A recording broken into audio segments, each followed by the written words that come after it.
9.11 Battle of Britain and the Blitz.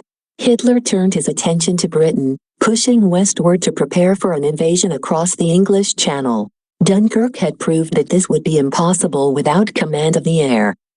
Air supremacy was vital, and in a historical first, the Battle of Britain would be fought entirely in the air.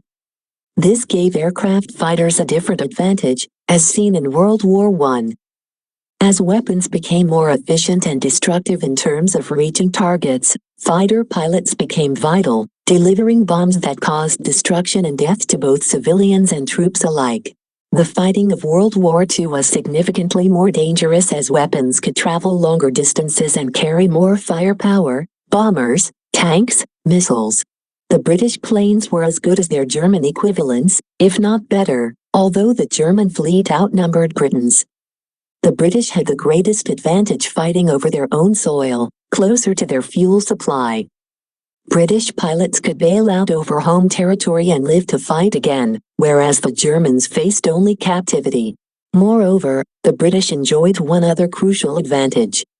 Since 1938, tall thin masts had been constructed at intervals along the British coast. Receiving and transmitting radio signals, they were the world's most advanced application of the new technology of radar. Before the Blitz, the German goal was to bomb the British radar and airfields.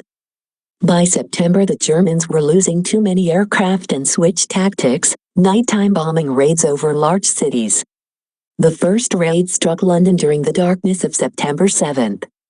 The event was described in the Daily Express of September 9th as Blitz bombing, treating it as part of Germany's strategy of blitzkrieg. The name stuck.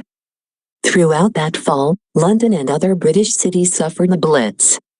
But the Blitz failed to break the spirit of Britain's city dwellers. Even by the time it began, it seemed evident that Hitler would not be able to achieve mastery of the air over Britain. By October, Hitler called off the bombing raids, having experienced his first defeat of the war. But if Germany had failed to control the air, the outcome of a much longer battle for the seas of the Atlantic remained undecided.